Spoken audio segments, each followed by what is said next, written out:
ٹل سکتی ہے مگر میرے مصطفیٰ کا فرمان نہیں ٹلے گا. میرے آقا نے اگر فرمایا ہے تو وہ ہو کر رہے گا. حضور فرماتے ہیں خراسان سے ایک جماعت آئے گی. خراسان سے.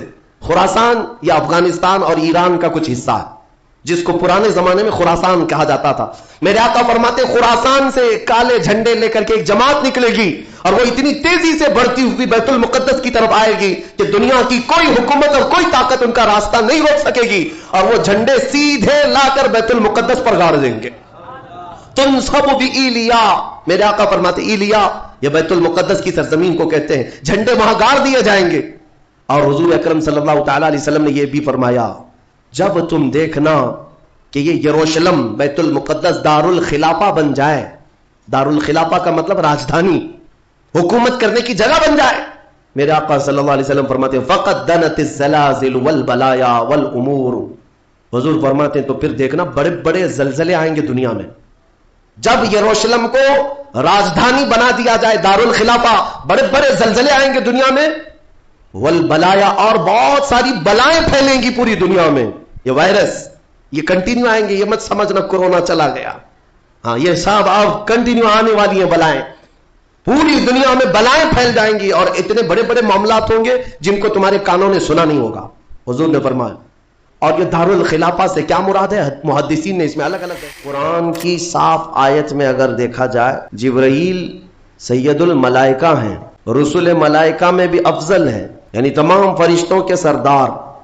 ان کا کام پچھلے انبیاء اکرام علیہ السلام کو اللہ کے پیغامات پہنچانا, یہاں تک کہ میرے آقا صلی اللہ علیہ وسلم کی زندگی میں بھی. تو حضور کی زندگی پاک میں آپ کا آنا جانا کثرت سے ہوتا رہا, وہی لے کر آتے, پیغامات لے کر آتے, لیکن آپ کے بعد پھر کوئی نبی نہیں آئے گا. حضور پاک صلی اللہ علیہ وسلم کے بعد اب کوئی نبی آنے والا نہیں قیامت تک. پھر جبرائیل حضور پاک صلی اللہ علیہ وسلم کی ظاہری وفات کے بعد اگر جبرائیل امین اس زمین پر کبھی آتے ہیں تو وہ صرف لیلۃ القدر میں آتے ہیں, آج بھی آتے ہیں. میرے عزیزو یہ معاملہ فجر کے طلوع ہونے تک چلتا ہے حتی مطلع الفجر. اور آج کا یہ جمعہ ہمارے لیے بہت اہمیت کا حامل ہے کہ ہماری بخشش کا اللہ تبارک و تعالیٰ کی بارگاہ میں ایک سنہرا موقع ملا ہوا ہے.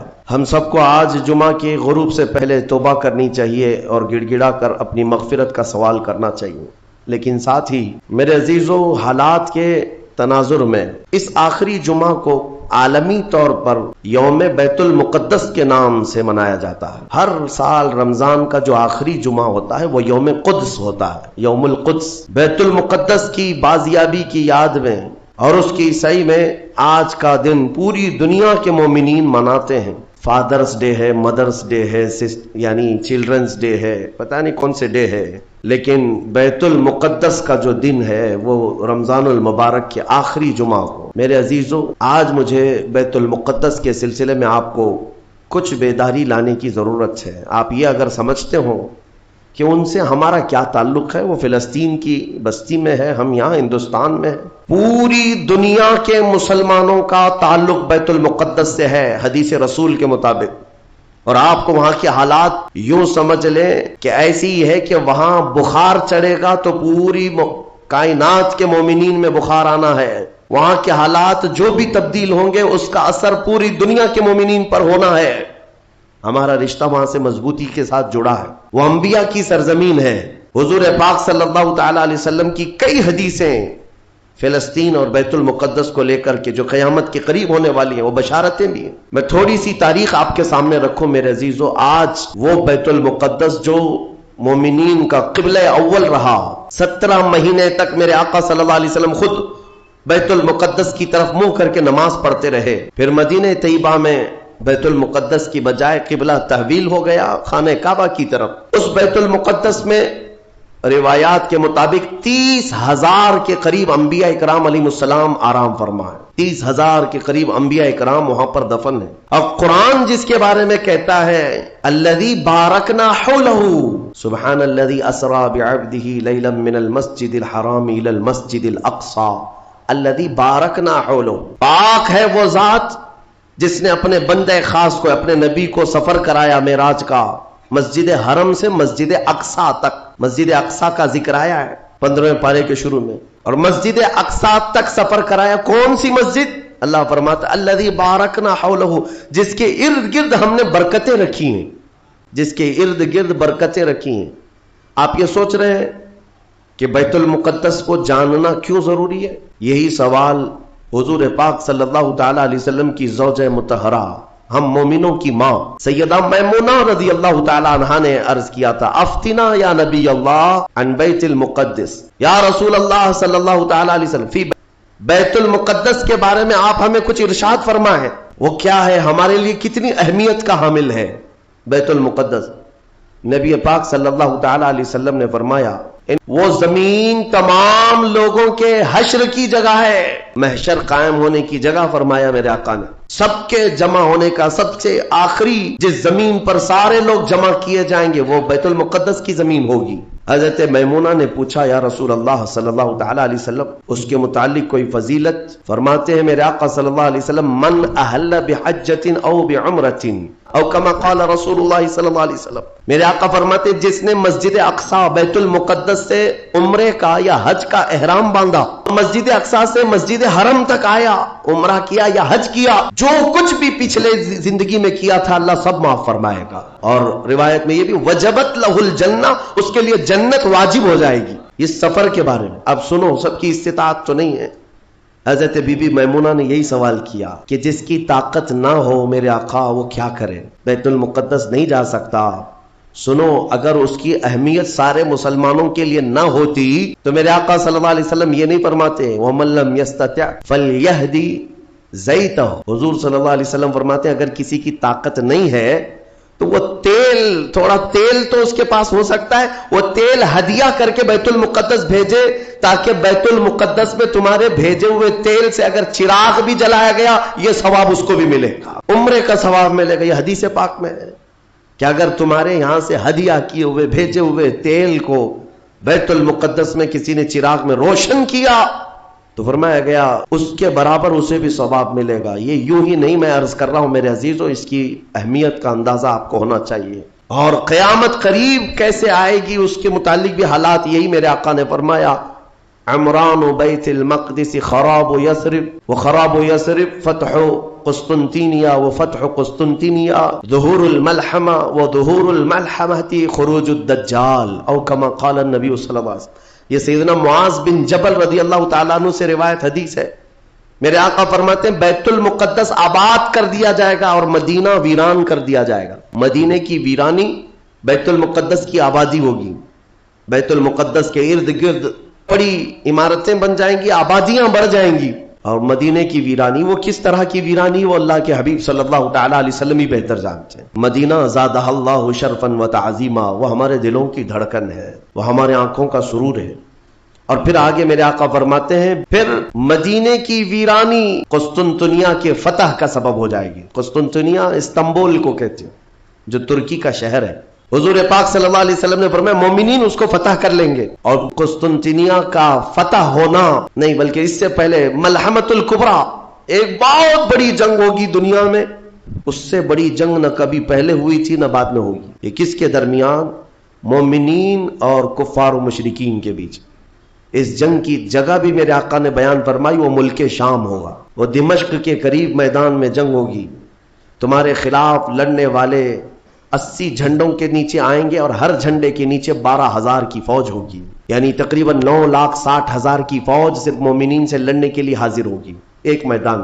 اس میں جو مومنین مسلمان جتنے جائیں گے وہ کتنی تعداد ہے وہ اللہ بہتر جانے، لیکن میرے آقا نے فرمایا پہلے دن 1/3 حصہ میدان چھوڑ کر بھاگ جائے گا مسلمانوں کا، اور حضور پاک فرماتے ہیں وہ پورے روئے زمین کے سب سے بدترین لوگ ہوں گے، ان کی توبہ کبھی نہیں قبول ہوگی، جو میدان چھوڑ کر بھاگ چکے ہوں گے ان کی توبہ کبھی نہیں قبول ہوگی۔ دوسرے دن 1/3 جماعت 1/3 جماعت مومنین کی شہید ہو جائے گی، سب قتل ہو جائیں گے، اور حضور فرماتے ہیں وہ روئے زمین کے سب سے اعلیٰ قسم کے شہداء ہوں گے، سب سے افضل شہداء ہوں گے۔ اور میرے آقا صلی اللہ علیہ وسلم فرماتے ہیں 1/3 حصہ مسلمانوں کا باقی ہوگا، اللہ رب العزت اسی ٹکڑے کو فتح عظیم عطا فرمائے گا، فتح سے ہمکنار ہوں گے۔ اور اس کے بعد قسطنطنیہ فتح ہوگا. قسطنطنیہ فتح ہوتے ہی دجال ظاہر ہو جائے گا، دجال کا خروج ہوگا پوری دنیا میں. لیکن یہ بڑی جو علامتیں میرے آقا نے بیان فرمائی کہ دجال کا ظاہر ہونا، اس بڑی جنگ کا ہونا، یہ قسطنطنیہ کا فتح ہونا، ان سب کی اسٹارٹنگ کہاں سے ہوگی؟ وہ بیت المقدس سے. اس لیے بیت المقدس کو سمجھنا ہمارے لیے بہت ضروری ہے. آج یہودیوں کے تسلط میں ہے بیت المقدس، ان ظالم اور غاصب یہودیوں کے پنجوں میں ہے بیت المقدس. اور یہ آج کی مارکہ آرائی نہیں ہے. بیت المقدس کے اندر یہ مارکہ آرائی، جھڑپیں ایک دوسرے کے ساتھ پچھلے 4000 سال سے چل رہی ہیں، آج کی نہیں ہے. یہ 4000 سال پرانی تاریخ ہے بیت المقدس کی. اور بیت المقدس جو آج فلسطین کی سرزمین پر واقع ہے، جس شہر میں وہ واقع ہے اس کو یروشلم کہتے ہیں. اور یہ حضرت ابراہیم علیہ السلام کا آباد کیا ہوا ہے. سیدنا ابراہیم علیہ السلام عراق کے رہنے والے تھے. عراق کے دریائے فرات کے قریب ایک چھوٹی سی بستی تھی، بابل کے قریب. وہاں سے ہجرت کر کے ابراہیم علیہ السلام فلسطین آئے اور وہاں ان کی اولاد ہوئی. ابراہیم علیہ السلام پوری دنیا میں 2 مقدس سرزمینوں کو آباد کرنے والے نبی ہیں. ابراہیم علیہ السلام سے ایک بیٹے پیدا ہوئے، اسحاق علیہ السلام. اسحاق علیہ السلام کو حضرت ابراہیم علیہ السلام نے فلسطین میں آباد کر دیا. اور دوسرے بیٹے ابراہیم علیہ السلام کے سیدنا اسماعیل علیہ السلام، اور حضرت اسماعیل علیہ السلام کو مکۃ المکرمہ میں آباد کیا. ابراہیم علیہ السلام کے 2 بیٹے 2 مقدس سرزمینوں کو آباد کرنے والے ہیں. ایک مکہ کو آباد کرتے ہیں اور ایک فلسطین بیت المقدس کو آباد کرتے ہیں. اور بنی اسرائیل اسی خاندان کو کہتے ہیں. ابراہیم علیہ السلام کے نیچے جو خاندان آیا، حضرت یعقوب علیہ السلام کی اولاد، اور تقریباً سارے انبیاء کرام علیہ السلام جو بنی اسرائیل کے ہیں وہ اسی فلسطین کی سرزمین میں پیدا ہوتے رہے یا پھر ہجرت کر کے وہیں آئے. اگر نبیوں کا نام میں اگر ذکر کروں، یہ سب فلسطین میں ہے. حضرت ابراہیم علیہ السلام، حضرت اسحاق علیہ السلام، حضرت یعقوب علیہ السلام، حضرت یوسف علیہ السلام، حضرت داؤد علیہ السلام، حضرت سلیمان علیہ السلام، حضرت زکریا علیہ السلام، حضرت موسیٰ علیہ السلام، حضرت عیسیٰ علیہ السلام، حضرت یحییٰ علیہ السلام. یہ سب کے سب وہیں بیت المقدس کے ارد گرد آباد. وقت کے جلیل القدر پیغمبر بلکہ یہ رسولان اعظام ہیں، یہ سب فلسطین کی سرزمین پر آباد رہے. اس سے آپ اندازہ کر سکتے ہیں کہ وہ زمین کتنی برکت والی ہوگی، وہ زمین کتنی متبرک ہے. اور اس زمین کی چھوٹی سی اگر میں آپ کو تاریخ بتاؤں تو ابراہیم علیہ السلام کی اولاد کے آباد ہونے کے بعد بنی اسرائیل، یہ سرکش قوم ہے بنی اسرائیل.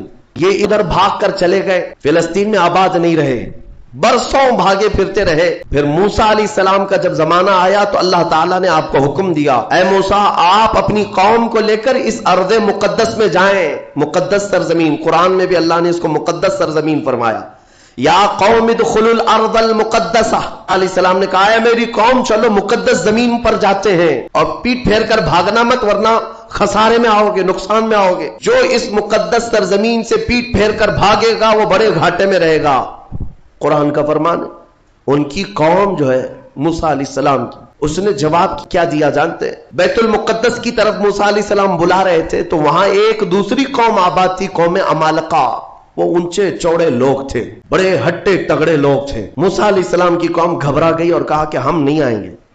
قالوا انا لن ندخلها ابدا ما داموا فيها، جب تک یہ قوم اس سرزمین پر ہے ہم نہیں آئیں گے. موسیٰ علیہ السلام بلانے لگے، چلو ان سے لڑائی کریں گے، اللہ تعالیٰ فتح عطا کرے گا. تو انہوں نے کہا اذهب انت وربك فقاتلا انا هاهنا قاعدون، آپ اور آپ کا خدا جا کر اس قوم سے لڑیں، ہم بیٹھ کر دیکھیں گے لڑائی کیسی ہوتی.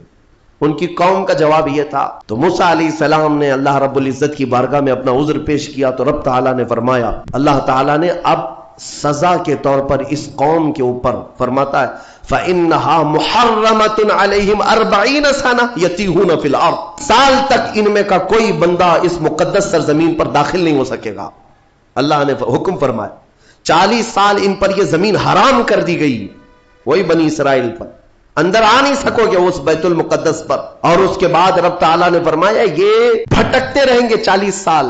یتیہون فی الارض، تیہ یہ صحرائے سینا آج بھی مصر کے وادیوں میں ہے. ہم گئے دیکھیں، پہاڑیوں کا ایک سلسلہ ہے، 100 کلومیٹر دور تک چین ہے پہاڑیوں کی، پہچان نہیں پائیں گے. اگر کسی ایک پہاڑی کے بیچ میں چھوڑ دیا جائے تو زندگی پر بھٹکتا رہے. تو اس بنی اسرائیل کو ان پہاڑیوں کے بیچ میں چھوڑ دیا گیا، ان کو راستہ نہیں ملتا تھا، کب تک؟ 40 سال تک راستہ نہیں ملا، اٹکتے رہے، وہ ان پہاڑیوں سے باہر آ ہی نہیں پاتے۔ ایک پہاڑ کراس کرتے سامنے سیم دوسرا پہاڑ نظر آتا، اس کو کراس کرتے تیسرا بھی سیم ویسا ہی نظر آتا۔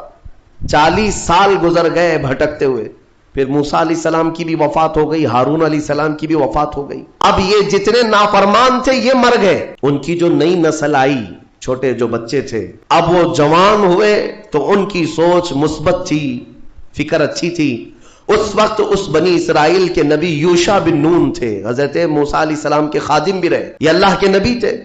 انہوں نے اپنی قوم کو اکٹھا کیا اور سب کے دلوں میں پھر بات ڈالی، آج سے 40 سال پہلے تمہارے باپ داداؤں پر بیت المقدس کی سرزمین حرام کر دی گئی تھی، اب چلو۔ تو انہوں نے کہا قوم عمالقہ اب بھی ہے، وہاں پر لڑائی ہوگی۔ انہوں نے کہا چلو میں تمہارے ساتھ ہوں۔ جب وہ نکلے بیت المقدس کے راستے پر، وہی ہٹے کٹے لوگوں سے ان کا مقابلہ ہوا، قوم عمالقہ سے۔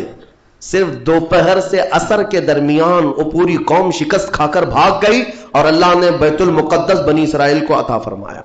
اللہ کے حکم پر اگر چل کر کے دیکھا ہوتا، یہیں بیٹھ کر کے، ارے وہ بڑے تگڑے لوگ ہیں، اونچے لوگ ہیں، یہ بنی اسرائیل کی عادت ہے۔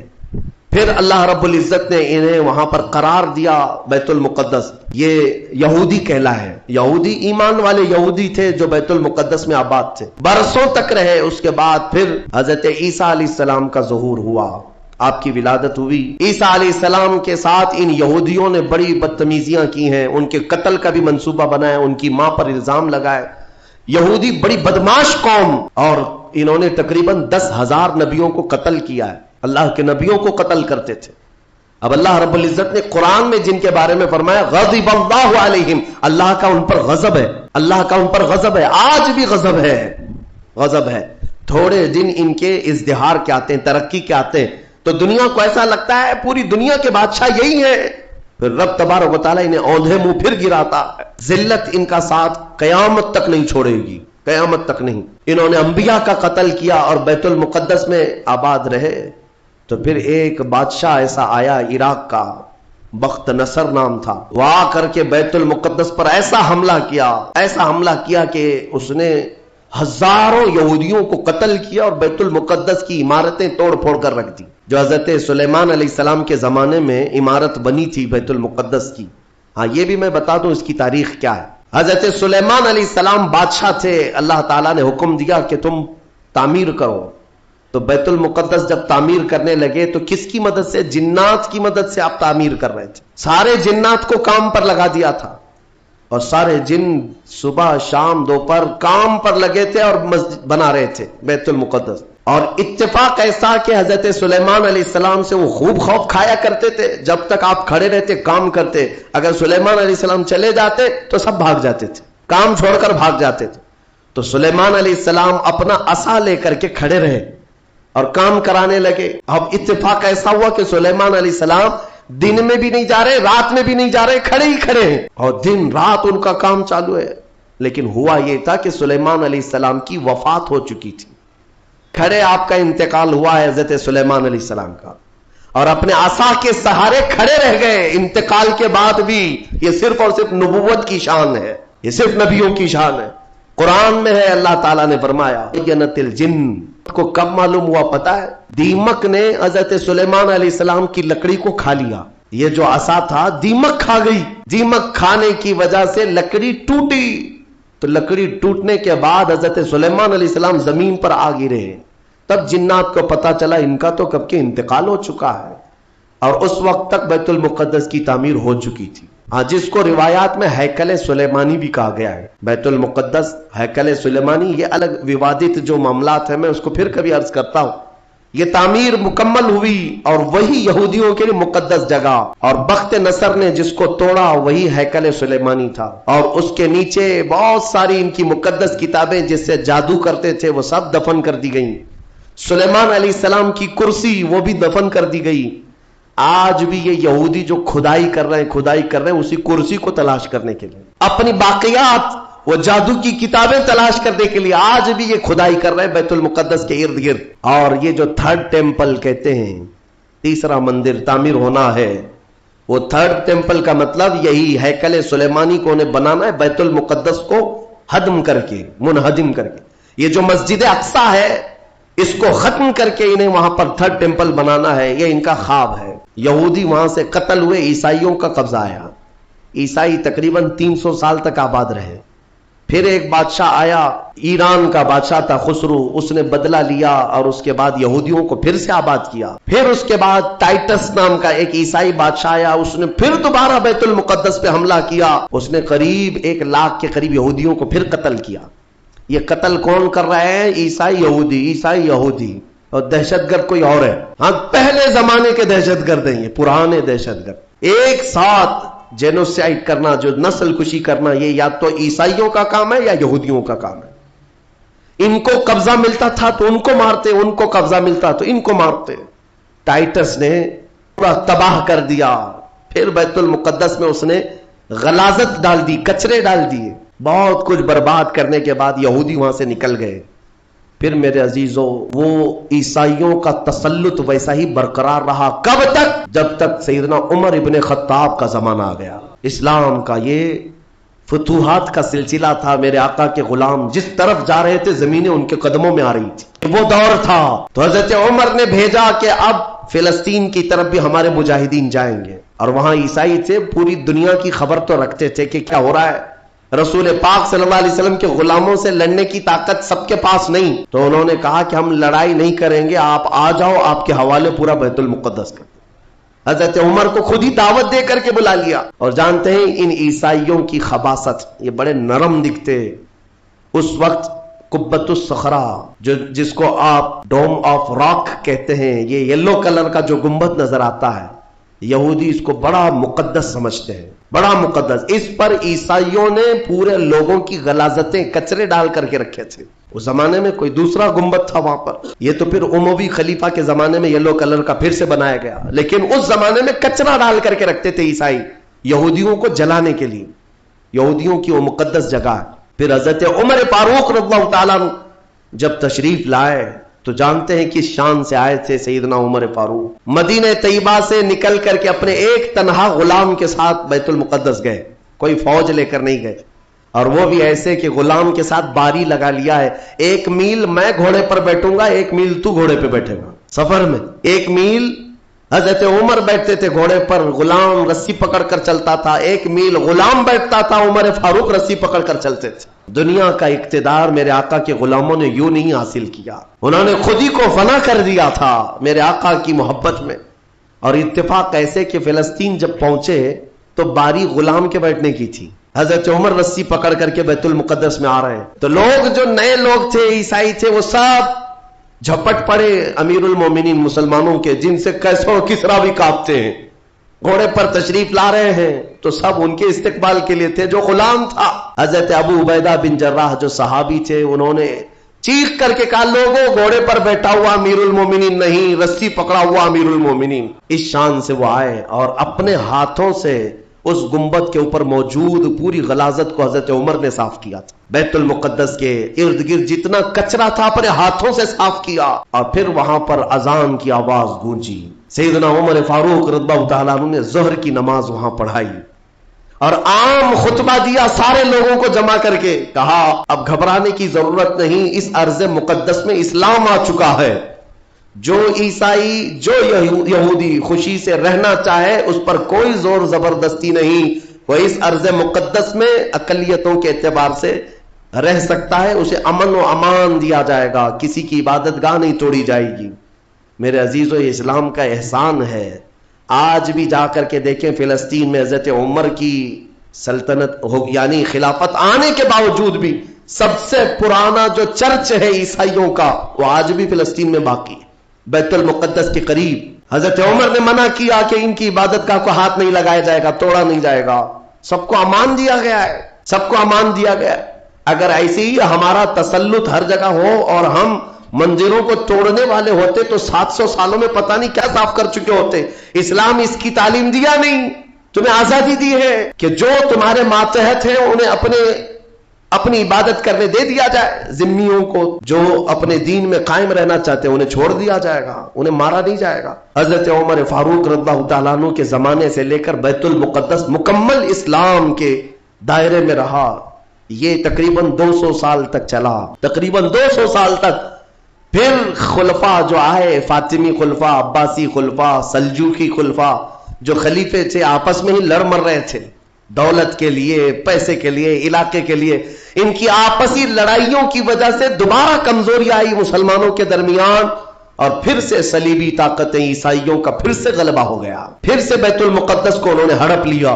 پھر 100 سال تک بیت المقدس پر ان کا راج چلتا رہا، 100 سال تک۔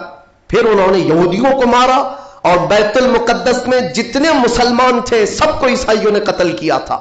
مسلمانوں کے خون کو فلسطین میں ایسا بہایا گیا تھا کہ لوگ چلتے تھے تو ہر ایک کا پیر خون سے بھیگ جاتا تھا، سڑکوں پر خون بہتا تھا انسانوں کا۔ عیسائیوں نے یہ قتل عام کیا تھا۔ 200 سال حضرت عمر فاروق رضی اللہ تعالیٰ عنہ کے فتح کے بعد، پھر 100 سال ظلم، جبر، استبداد کے بعد، پھر وہ وقت آیا کہ جب مولا تعالیٰ نے صلاح الدین ایوبی کو پیدا فرمایا، اور صلاح الدین جیسا جرنیل ہم نے تاریخ میں دیکھا نہیں۔ وہ عاشق رسول تھا، فنا فی الرسول تھا، زندگی سب وقف کر دیا تھا بیت المقدس کے نام پر۔ تقریباً 18 سال تک جنگلوں، بیابانوں، ویرانوں میں بھٹکتے رہے اپنی فوج کو لے کر، کتنوں سے مقابلہ کیا، اپنوں سے بھی غیروں سے بھی، کیونکہ جماعت کے غدار منافقین سے آپ کا بڑا مقابلہ ہوا ہے۔ سب سے زیادہ تکلیفیں حضرت صلاح الدین ایوبی کو یہ وہ ٹکڑے جو بادشاہ ہوا کرتے تھے اور خلیفے بنے ہوئے تھے ان سے تھا، کیونکہ وہ عیاش تھے، اپنے حرم کو دنیا سے آباد کیے ہوئے تھے۔ صلاح الدین کو قتل کرنے کے منصوبے تک بنے، 4 بار جانی حملے ہوئے، پھر بھی اللہ جسے بچانا چاہے۔ صلاح الدین کا وہ دن بھی آ گیا جب 12,000 کی فوج لے کر 4 لاکھ صلیبیوں سے تنہا لڑ رہا تھا۔ کوئی مقابلہ ہو سکتا ہے؟ سوچو ذرا تاریخ میں، یہ میں اپنی لکھی ہوئی بات نہیں کر رہا ہوں، ایک انگریز تاریخ دان ہے، اس نے خود کتاب میں لکھا ہے کہ تاریخ کا ایک عجوبہ ہم نے دیکھا ہے کہ 4 لاکھ صلیبی عیسائی ایک جگہ تھے، پورا روم، یورپ سب مڑایا ہے، اور مقابل میں صرف اور صرف ایک سپہ سالار صلاح الدین 12,000 کا فوج لے کر آیا۔ 12,000۔ وجہ یہ ہے میرے عزیزوں، 4 لاکھ وہ لائے ہوں گے کھانے پینے والے، لوٹنے کھسوٹنے والے، لیکن صلاح الدین کے ساتھ جو 12,000 تھے وہ جان کا ہدیہ گنبد خضرا میں پیش کرنے والے تھے، ان عاشقوں کی جماعت تھی، اور اللہ تعالیٰ نے صلاح الدین ایوبی کو فتح عطا فرمائی، پھر سے پرچم اسلام لہرایا۔ میرے عزیزوں، یہ تاریخ تھی 6 صدی ہجری کی، اب یہ 15ویں صدی آ گئی ہے۔ 6 صدی ہجری سے لے کر بیت المقدس اذانوں سے گونجتا رہا، نمازوں سے آباد رہا، مومنین کا وہاں پر جمع غفیر رہا، لاکھوں کی تعداد میں لوگوں کا آنا جانا چلتا رہا، بلکہ بڑے جید علماء صالحین وہاں پر آباد ہوئے۔ امام غزالی رحمۃ اللہ تعالیٰ نے کر کے کتنے لوگوں کو اللہ نے ولایت ہے کہ بیت المقدس 800 سال کے قریب ہو گئے صلاح الدین ایوبی کو واپس لائے ہوئے، لیکن پچھلے 100 سال سے پوری دنیا کے یہودیوں کے اندر ایک یہ فکر پیدا ہوئی کہ ہماری ایک ریاست ہونی چاہیے، ہمارا ایک ملک ہونا چاہیے۔ یہ مارے پوری دنیا میں پھر رہے تھے، ہٹلر نے ان کو مارا تو امریکہ میں چلے گئے، امریکہ میں مارے گئے تو برطانیہ میں گئے، برطانیہ سے فرانس میں گئے، یہ تھوڑے آباد ہوتے رہے، اور اس کے بعد پھر ان کے اندر ایک تحریک پیدا ہوئی 18ویں صدی عیسوی میں کہ تمہاری اپنی ایک ریاست ہونی چاہیے۔ تو ان کی اپنی ریاست، اتنا اپنا ملک چاہیے کہاں؟ وہی مقدس زمین جو تمہارے باپ داداؤں کی ہے، کیونکہ یہودی یعقوب علیہ السلام کی اولاد میں اپنے آپ کو کہتے ہیں، تو اس سرزمین پر جانے کے لیے کوششیں کرتے رہے، لیکن فلسطین اس زمانے میں خلافت عثمانیہ کا حصہ تھی، جو ترکی کے بادشاہ تھے، ترکی کے اندر میں فلسطین آتا تھا، تو وہاں پر ان کی مجال نہیں تھی۔ لیکن ہوا یہ کہ 1914 سے 1918 کے بیچ میں فرسٹ ورلڈ وار ہوئی، دنیا کی سب سے بڑی جنگ، پہلی جنگ عظیم، جس میں ترکیوں نے جرمنی کا ساتھ دیا اور ہار گئے برطانیہ انگلینڈ کے مقابل میں۔ تو ہارنے کی وجہ سے ہوا یہ کہ ترکی کی ساری خلافت ختم ہو گئی، خلافت عثمانیہ کے ٹکڑے ہو گئے، 50 ملکوں پر ان کی اکیلی حکومت تھی، سب ٹکڑے ہو گئے، ترکی کو سب ختم کر دیا گیا، خلافت ختم کر دی گئی۔ یہ 1920 میں خلافت ختم کر دی گئی اور پھر برطانیہ انگلینڈ کے تسلط میں، اس کے قبضے میں فلسطین بھی آیا۔ یہ وہ زمانہ تھا جب ہمارا انڈیا بھی انگلینڈ کے انڈر میں تھا، ہمارا بھارت بھی۔ برطانیہ ہر ملک فتح کرتے ہوئے اپنے اندر لیتے جا رہے تھے، یہ انگریزوں کی عادت تھی۔ تو فلسطین بھی ان کے اندر میں تھا۔ تو اب ان لوگوں نے یہودیوں کے لیے ایک عام اعلان کیا، ڈکلیریشن آف بالفور کہا جاتا ہے، ایک بالفور اعلامیہ، جس میں اعلان کیا گیا کہ دنیا بھر کے جو بھی یہودی ہیں وہ ہجرت کر کے یہاں آئے، انہیں گھر دیا جائے گا۔ 1921 سے پھر فلسطین میں ایک چھوٹی سی بستی میں ان کو بسایا گیا۔ 4000 لوگ پہلے آئے، 4000 لوگ آئے، پھر یہ ہجرت کا سلسلہ چلتا رہا، یہاں تک کہ 1947 میں ان کی آبادی 36 لاکھ کے قریب ہو گئی، 30-35 لاکھ سے بڑھ کر کے آگے بڑھ گئے۔ اور اس کے بعد پھر 1948 میں ان ظالموں نے اقوام متحدہ UN کی مدد سے یہ اعلان کر دیا پوری دنیا میں کہ اب یہ فلسطین نہیں ہے، اس کا آدھا حصہ اسرائیل ہے، یہ ہمارا ملک ہے۔ بات در حقیقت یہ تھی کہ UN میں اقوام متحدہ میں یہ بل پاس ہوا تھا کہ یہودیوں کو بھی رہنے دیا جائے، مسلمانوں کو بھی۔ اس فلسطین کے 2 ٹکڑے کیے جائیں گے، ایک مسلمان فلسطین بنائیں گے اور ایک یہودی اسرائیل بنائیں گے۔ آج بھی یہ اقوام متحدہ UN کا یہ بل آج بھی موجود ہے۔ اقوام متحدہ سے یہ بل پاس ہوا، یہودی تو مان گئے لیکن پورے عرب کے مسلمان اس کے خلاف تھے کہ عربوں کے بیچوں بیچ ایک یہودی ریاست کیسے قائم ہو سکتی ہے، یہ ہمارا مقدس معاملہ ہے، مقدس سرزمین سے ہمارا تعلق ہے۔ احتجاج کرتے رہے لیکن ان یہودیوں نے مال کے ذریعے، عورتوں کے ذریعے سارے عرب ملکوں کے جو بادشاہ تھے ان تک اپنا تسلط جما لیا۔ کئی ایسے عرب بادشاہ ہیں جن کی بیویاں یہودی ہیں، ان کے گھروں تک یہ پہنچ گئے اور ان کو ایسا نیوٹرل کر دیا کہ اب وہ فلسطین کے بارے میں بات نہ کریں۔ ہوا یہ کہ اسرائیل تو بن گیا لیکن آج تک فلسطین نہیں بن سکا۔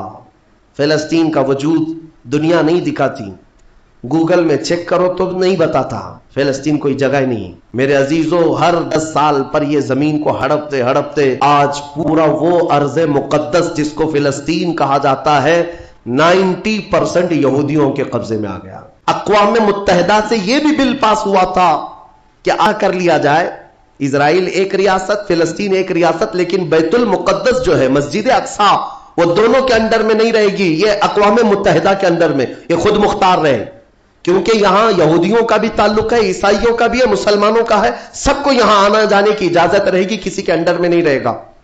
یہ پاس ہوا تھا، لیکن آج حالات یہ ہے کہ اس بیت المقدس کی دیواروں پر، دروازوں پر یہ وحشی ظالم اسرائیلی بندوق تانے آج بھی کھڑے ہوئے۔ یہ جسے اندر جانے دیں وہ جائے گا۔ پوری دنیا اپنی آنکھوں سے دیکھ رہی ہے ان کی خیانت، ان کی غداری کو، لیکن کوئی ایک جملہ تک نہیں کہتا کہ اسرائیل دہشت گرد ہے۔ آپ کو میں ایک آنکڑے اگر بتاؤں تو آپ کے رونگٹے کھڑے ہو جائیں۔ انہوں نے فلسطین کے مسلمانوں میں سے اب تک 2.5 لاکھ صرف بچوں کو قتل کیا ہے ان اسرائیلیوں نے۔ آج بھی یہ ڈیٹا موجود ہے، انٹرنیٹ پہ موجود ہے، بڑی ویب سائٹس ہیں، انہوں نے شو کیا۔ اقوام متحدہ کی بھی رپورٹ موجود ہے کہ فلسطین کے کتنے مارے گئے۔ ان دونوں کی جنگ میں 24 لوگ اگر مارے جاتے ہیں تو 23 فلسطینی ہوتے ہیں، 1 اسرائیلی ہوتا ہے۔ پھر بھی آتنکواد فلسطین ہے۔ میرے عزیزو، یہ دنیا جو دوہرا کھیل رہی ہے اس کو کون بتائے گا آخر؟ وہاں جمعہ کی نماز پڑھنے کے لیے مومنین آج بھی جاتے ہیں، ان پر گولیاں برسا دی جاتی ہیں، لیکن ان جیال مسلمانوں کو ہزاروں سلام جو تلواروں کے سائے میں بھی میرے مولا کی عبادت خشوع و خضوع سے کرتے۔ میں خود گیا اور دیکھا ہوں، چھوٹے سے بچے 6 سال کے 8 سال کے بچے ملنے کے لیے آتے ہیں اور یہ پورے اسلحے میں لیس فوجی کھڑے رہتے ہیں۔ چھوٹا سا بچہ ان کی گن کو یوں گھماتا ہے اور مسجد میں اندر آتا ہے، ایسا لگتا ہے جیسے وہ کھلونے کو پکڑ رہا ہے۔ میرے عزیزو، یہ بھی حدیث پاک کے ذریعے سے میں بتاتا ہوں۔ میرے آقا صلی اللہ علیہ وسلم فرماتے ہیں، میری امت کا ایک حصہ قیامت تک باطل سے لڑتا رہے گا، قیامت تک باطل سے لڑتا رہے گا، اور ان کی مخالفت کرنے والوں کا ان پر کچھ بھی اثر نہیں ہوگا، اور دنیا میں کوئی بلا بھی پھیلے تو اس جماعت پر کچھ اثر نہیں ہوگا۔ صحابہ نے پوچھا، یا رسول اللہ، آپ کی امت کا وہ حصہ کون ہے؟ میرے آقا فرماتے ہیں، بیت المقدس کے آس پاس رہنے والے مومنین کی جماعت ہے۔ ان کی فضیلت میں میرے آقا نے فرمایا قیامت تک لڑتے رہیں گے، قیامت تک، اور ان کی خلاف کرنے والوں کا ان پر کچھ بھی اثر نہیں ہوگا۔ اور ہم دیکھ رہے ہیں، ارے بڑی عمارتیں ایک بم سے گرا دیا، دوسرے دن ان کے آس پاس ان کی گاڑیاں بھی چل رہی ہیں، دکانیں بھی چل رہی ہیں، بازار بھی چل رہا ہے۔ کل رات کو فائرنگ ہوئی، 50 لوگ بیت المقدس سے اٹھا کر کے لاشیں لے گئے۔ دوسرے دن جا کر کے دیکھے تو عصر کے بعد عورتیں اپنے بچوں کے ساتھ روٹیاں سینڈوچ کھاتی ہوئی بیٹھی ہوئی ہیں۔ مطلب یہ ہے کہ نہ موت کا ان کے اندر خوف ہے، نہ ظالموں کے تسلط کا ڈر ہے۔ ہاں یہ بھی اللہ تعالیٰ کی طرف سے ہوتا ہے کہ مولا جب کسی کا دل کشادہ کرے تو بڑے پہاڑوں سے بھی انہیں ڈر نہیں لگتا۔ اور ایک حدیث میرے آقا صلی اللہ علیہ وسلم نے فرمایا کہ سید البقاع بیت المقدس، سید الصخرۃ صخرۃ بیت المقدس، حضور نے فرمایا پوری روئے زمین کا سردار جو حصہ ہے وہ بیت المقدس کا حصہ، سردار حصہ۔ اور گنبدوں میں اگر سردار گنبد ہے تو بیت المقدس کا گنبد ہے، یہ میرے آقا نے فرمایا۔ اور حضور فرماتے ہیں تم دیکھنا کہ اخیر زمانے میں سارے لوگ اس زمین کی طرف ہجرت کر جائیں گے۔ جب ایسی ہجرت کا وقت آ جائے حضور فرماتے ہیں فَلْزَمْهُمْ، تم لازم پکڑ لینا، اس جماعت کے ساتھ چلے جانا، کیونکہ خیر پوری دنیا میں صرف وہی ہوگا اور کہیں نہیں ہوگا۔ اور آج جو حالات دیکھ رہے ہیں نا، یہودیوں کا تسلط ہے، ان کا قبضہ ہے، میرے عزیزوں چند دنوں کی بات ہے۔ میں قرآن سے اور حدیث سے وقت ہوتا تو میں آج چونکہ یہ جمعۃ الوداع ہے اور یوم قدس کے نام سے پوری دنیا آج منا رہی ہے، اس لیے میں نے تمہارے سامنے یہ باتیں رکھی ہیں۔ بیت المقدس کیا ہے؟ بیت المقدس کے بارے میں میرے آقا صلی اللہ علیہ وسلم نے فرمایا یہ ہمیشہ بھی یہودیوں کے تسلط میں نہیں جائے گا، یہ میرا یقین ہے۔ دنیا ٹل سکتی ہے مگر میرے مصطفیٰ کا فرمان نہیں ٹلے گا۔ میرے آقا نے اگر فرمایا ہے تو وہ ہو کر رہے گا۔ حضور فرماتے ہیں خراسان سے ایک جماعت آئے گی، خراسان سے۔ خراسان یہ افغانستان اور ایران کا کچھ حصہ ہے، جس کو پرانے زمانے میں خراسان کہا جاتا تھا۔ میرے آقا فرماتے خراسان سے کالے جھنڈے لے کر کے ایک جماعت نکلے گی اور وہ اتنی تیزی سے بڑھتی ہوئی بیت المقدس کی طرف آئے گی کہ دنیا کی کوئی حکومت اور کوئی طاقت ان کا راستہ نہیں روک سکے گی، اور وہ جھنڈے سیدھے لا کر بیت المقدس پر گاڑ دیں گے۔ تنصب بإیلیا، میرے آقا فرماتے ایلیا یہ بیت المقدس کی سرزمین کو کہتے ہیں، جھنڈے وہاں گاڑ دیے جائیں گے۔ اور حضور اکرم صلی اللہ تعالی علیہ وسلم نے یہ بھی فرمایا جب تم دیکھنا کہ یہ یروشلم بیت المقدس دار الخلافہ بن جائے، دار الخلافہ کا مطلب راجدھانی، حکومت کرنے کی جگہ بن جائے، میرے آقا صلی اللہ علیہ وسلم فرماتے ہیں فقد دنت الزلازل والبلایا والامور، حضور فرماتے ہیں تو پھر دیکھنا بڑے بڑے زلزلے آئیں گے دنیا میں۔ جب یروشلم کو راجدھانی بنا دیا جائے دار الخلافہ، بڑے بڑے زلزلے آئیں گے دنیا میں، والبلایا اور بہت ساری بلائیں پھیلیں گی پوری دنیا میں۔ یہ وائرس یہ کنٹینیو آئیں گے، یہ مت سمجھنا کورونا چلا گیا، ہاں یہ سب اب کنٹینیو آنے والی ہیں بلائیں، پوری دنیا میں بلائیں پھیل جائیں گی اور اتنے بڑے بڑے معاملات ہوں گے جن کو تمہارے کانوں نے سنا نہیں ہوگا، حضور نے فرمایا۔ اور یہ دار الخلافہ سے کیا مراد ہے؟ محدثین نے اس میں الگ الگ بحثیں کی ہیں، لیکن میں آپ کو بتاؤں 2017 میں، ابھی 3-4 سال پہلے کی بات ہے، 5 سال پہلے ان یہودیوں نے اپنی راجدھانی ڈکلیئر کر دی، یروشلم ہے، بیت المقدس ہماری راجدھانی ہے، اور سارے سفارت خانے جتنے بھی ایمبیسی ہیں انہوں نے سب وہاں پر منتقل کرنا شروع کر دیا، اور بیت المقدس کی سرزمین کو اپنا کیپٹل سٹی بنانے کا اعلان کر چکے۔ اور میرے آقا کی حدیث صادق آ رہی ہے، جب وہ راجدھانی بنے گی اب بڑے بڑے زلزلے ہوں گے اور پوری دنیا میں بلائیں پھیلیں گی اور بڑے بڑے معاملات ہوں گے، اور پھر اس کے بعد میرے آقا صلی اللہ علیہ وسلم فرماتے ہیں ایک دور ایسا آئے گا کہ اللہ ان کو ذلیل و رسوا کر کے اس زمین سے نکالے گا، اور ایک امام برحق کے جھنڈے تلے مومنین جمع ہوں گے۔ پوچھا گیا وہ امام برحق کون ہوگا؟ میرے آقا فرماتے ہیں وہ میری اولاد میں سے ہوگا، اس کا نام میرے نام پر ہوگا، اس کے باپ کا نام میرے باپ کے نام پر ہوگا، اور اللہ اس کو امام مہدی کی شکل میں بھیجے گا۔ ہاں یہ زمانہ بہت قریب آ چکا، یہ زمانہ بہت قریب آ چکا۔ میں بارگاہ رب العزت میں آج جمعۃ الوداع میں یہی دعا کرتا ہوں کہ مولا اگر زندگی کی سانسیں باقی ہیں تو امام مہدی کی فوج میں ہمیں جگہ عطا فرما، ان کے جھنڈے تلے مولا ہمیں امن و امان عطا فرما دے، دنیا سے ظالموں کے چنگل سے مولا ایمان والوں کو آزادی عطا فرما، کفار و مشرکین کے تسلط سے مومنین کو آزاد فرما دے۔ اے رب ذوالجلال احسن الخالقین، اس ماہ مبارک میں اگر تو ہمیں مولا ان راتوں میں ان دنوں میں عبادتوں کو قبول کیا اور بھیک میں کچھ دے تو مولا صرف اتنا دے دے کہ پوری امت کو مولا خیر و عافیت عطا کر دے، کھوئی ہوئی عزت و وقار عطا فرما دے۔ ہمارے ناحق قید کیے ہوئے بچوں کو مولا آزادی عطا فرما دے، بے قصور جیلوں میں بند ہمارے بچوں کو مولا آزادی عطا فرما دے۔ وصلی اللہ تعالی علی خیر خلق محمد وآلہ واصحابہ اجمعین، وآخر دعوانا الحمد للہ رب العالمین۔